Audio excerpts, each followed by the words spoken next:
Espiritu'y magtuturo ng aral at pagkukuro ni Jesus na ating guro.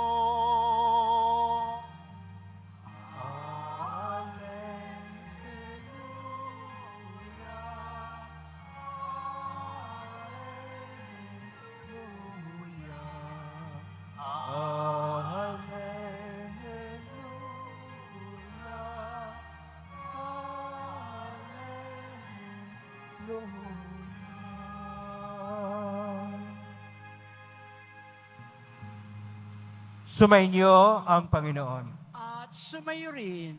Ang mabuting balita ng Panginoon ayon kay San Juan. Papuri sa iyo, Panginoon. Nang muling napakita si Isus sa mga alagad niya at nang makakain sila, tinanong ni Isus si Simon Pedro, "Simon, anak ni Juan, iniibig mo ba ako ng higit kaysa mga ito?" "Opo, Panginoon, naalaman ninyong iniibig ko kayo," tugon niya. Sinabi sa kanya ni Isus, "Pakanin mo ang aking mga batang tupa." Muli siyang tinanong ni Isus, "Simon, anak ni Juan, iniibig mo ba ako?" Sumagot si Pedro, "Opo, Panginoon, nalaman ninyong iniibig ko kayo." Ani ni Isus, "Pangalagaan mo ang aking mga tupa." Pangatlong ulit na tinanong siya ni Isus, "Simon, anak ni Juan, iniibig mo ba ako?" Nalungkot si Pedro sapagkat maikatlo siyang tinanong, "Iniibig mo ba ako?" At sumagot siya, "Panginoon, nalaman po ninyo ang lahat ng bagay. Nalaman ninyong iniibig ko kayo." Sinabi sa kanya ni Isus, "Pakanin mo ang aking mga tupa."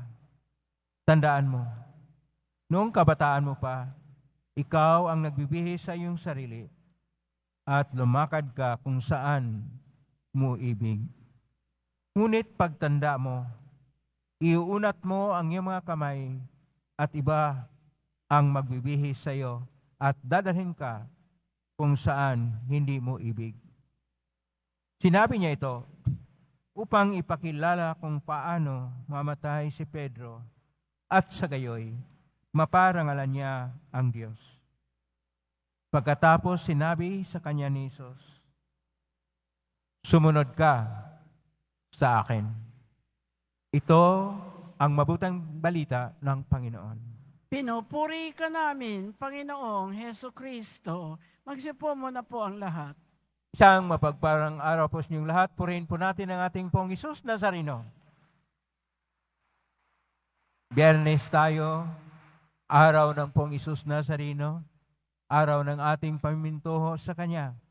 Kaya po, nagsiksikan po tayong lahat at alam ko nahirapan kayo na pumila doon sa mainit na labas. Pero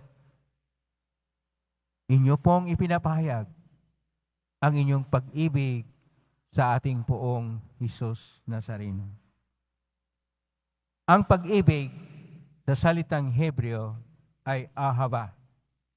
Pero sa ating ibanghilyo ngayon, dahil ang ating ibanghilyo ay nakasulat sa orihinal, sa Koinokon na Griego, ang salita pong ginagamit dito ay ang agape.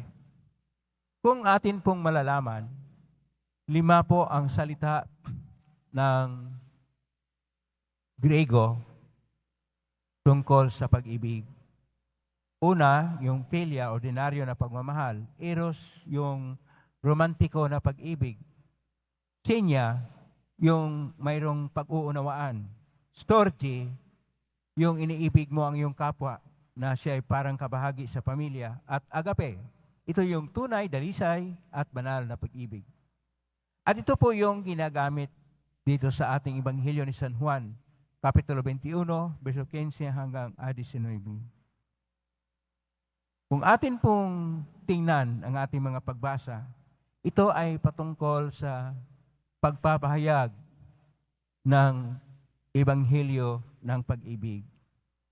Kaya po sa ating unang pagbasa, wala doon si San Pablo, pero nag-uusap si Haring Agripa at si Berenice kay Festus kung paano dalhin si Pablo doon sa Roma dahil ang kanyang kaso ay hindi po pwedeng gawin doon sa Jerusalem dahil hindi katanggap-tanggap ng mga Hudyo ng ating Panginoong Hesus na namatay at nabuhay muli at nagtuturo tungkol sa pag-ibig ay hindi tinuturing nila na Mesiyas. Kaya upang magkaroon ng tunay na pagpapahayag sa katotohanan, si San Pablo ay dadalhin doon sa Roma. Kaya ito po ang katuparan sa sinasabi ng ating Panginoong Hesus na sinabi na nagpahayag ka dito sa Israel, dalhin mo ang pagpapahayag doon sa Roma. Upang maipahayag ayon pa sa ating Salmo 102 ngayon, na ang Panginoon ay siya yung naghanda ng luklukan para sa lahat ng nagmamahal sa Kanya. Pagmahal o pag-ibig ay napakahalaga na bahagi sa ating Ebanghelyo. Ating pong tingnan ang background sa ating Ebanghelyo San Juan, Kapitulo 21, verso 15 hanggang 19, ay ang versikulo 1 hanggang 14 sa Ebanghelyo ni San Juan, Kapitulo 21, na kung saan si Pedro ay nagyaya sa kanyang mga apostol na sila'y mangingisda. Sila'y hinirang na ng Panginoon na hindi na mangisda ng mga isda, bagkus ang kanilang pamalakaya ay para sa pagkuha ng mga tao upang dalhin ang mga tao sa ating Panginoon Hesus. Nagbalik sila. Pero hindi sila nakakuha. Noong nakakuha sila, dahil sinabi ng ating Panginoon, doon ninyo ihagis ang lambat at saan sila nakakuha. Pagdating doon, may nakahanda na pagkain para sa kanila. Ganon kabuti ang Panginoong Hesus. At ngayon, tinatanong ni Hesus sa Ebanghelyo ni San Juan, Kapitulo 21, verso 15, Simon, iniibig mo ba ako ng higit kaysa mga ito? Ano itong mga ito? Yung nakuha nila ng mga isda at yung mga pagkain at yung mga tao na roon. Si Pedro naman ay tumingin kung sa anong konteksto niya sagutin ang Panginoon. Dahil siya ay nagtatwa sa Panginoon ng 3 beses na atin pong mabasa sa Ebanghelyo ni San Mateo, Kapitulo 26, verso 69, at sumusunod, Ebanghelyo ni San Lucas, Kapitulo 22, versos 58 at sumusunod, at Ebanghelyo ni San Juan, Kapitulo 18, verso 25 at sumusunod. Pero hindi naman siya sinumbatan ng Panginoon. Bakit siya nagtatwa? Ang tinatanong lang ng Panginoon kung iniibig ni Pedro ang ating Panginoong Hesus. Pero alamin natin ang ginagamit ng ating Panginoon salita dito sa Ebanghelyo San Juan, 21, verso 15, ang unang ginagamit ng Panginoon ay agape. Kaya sabi niya, agapes, ibig sabihin, iniibig mo ba ako? Alam niyo ang sagot ni Pedro? Dito kasi, opo, Panginoon, alam niyo ang lahat, iniibig ko kayo. Pero ang salita na sinagot ni Pedro ay ang salitang philia. Kaya sabi niya, phileo. Nagtanong ang Panginoon sa mataas na antas, agapises, mataas yun. Mababa pa rin ang tugon ni Pedro. Hanggang sa versikulo 16, nagtanong ang Panginoon, agapes. Ang sagot ni Pedro, phileo. Ibig sabihin, yun pa rin sa mababa na pagmamahal. Kaya ating Panginoon sa versikulo 17, Kapitulo 21, Ebanghelyo San Juan, binaba na rin niya ang tanong kay Pedro. Philes me? Sumagot si Pedro, na Pilio. So, kalibel ni Pedro, hindi siya gaanong makapagmahal ng malaliman. Kahit na ginagamit ng ating Panginoon ang malalim na salitang agape. Kaya sabi niya, agapes. Si San Pedro hanggang Pilio lang. Kuminsan sa buhay natin, kaparehas tayo ni Pedro. Na kuminsan kapag hindi natin madama ang presensya ni Kristo, parang mag-iba tayo. Kuminsan mag-backslide. At kung susuriin ang ating mga puso, kuminsan ang level o ang antas ng ating pag-ibig ay ganun lang kababa ang ating marating. Hindi tayo magmahal ng tunay gaya ng pag-ibig ng ating Panginoon. Tingnan niyo naman kung gaano umiibig ang ating Panginoon. Nag-alay na siya ng kanyang buhay, namatay sa paghihirap sa cross, nagbubo ng dugo upang kanyang ipahayag gaano kadakila ang kanyang pag-ibig para sa atin. Pero kung minsan, hanggang mababa lang tayo na antas.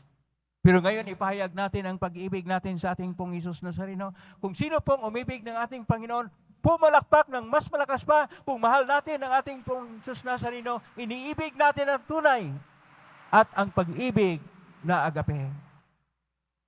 Pag-ibig na dalisay, pag-ibig na tunay, agape. Ito ay ating maipahayag. Kung doon mismo sa ating mga tahanan ay mayroong pagmamahalan at pag-ibigan. Kung doon mismo sa opisina, pagawaan, sakahan, o kung saan man tayo, ay ating napahayag ang pagmamahalan sa isa. Magkaroon ng eksperyensya ng Diyos ng pag-ibig. Sapagkat sa unang sulat ni San Juan, Kapitulo 4, versikulo 8, sinasabi na ang Diyos ay pag-ibig. Kaya kung ang pagmamahalan at pag-ibig ay siyang batayan ng lahat ng ating kilos, lahat ng ating tunguhin, lahat ng ating ilikain sa buhay, ating napahayag na tayo ay sa Diyos, na tayo ay sa ating pong Hesus Nazareno. Alam natin na tayong lahat ay mga devoto ng pong Hesus Nazareno. Pero dapat rin nating ipahayag na ang ating pag-ibig sa Kanya, ang ating pagmamahal sa Kanya, ay isang tunay na pag-ibig, dalisay na pag-ibig, gaya ng marubdob na pagpapahayag ng ating pananalig sa Kanya.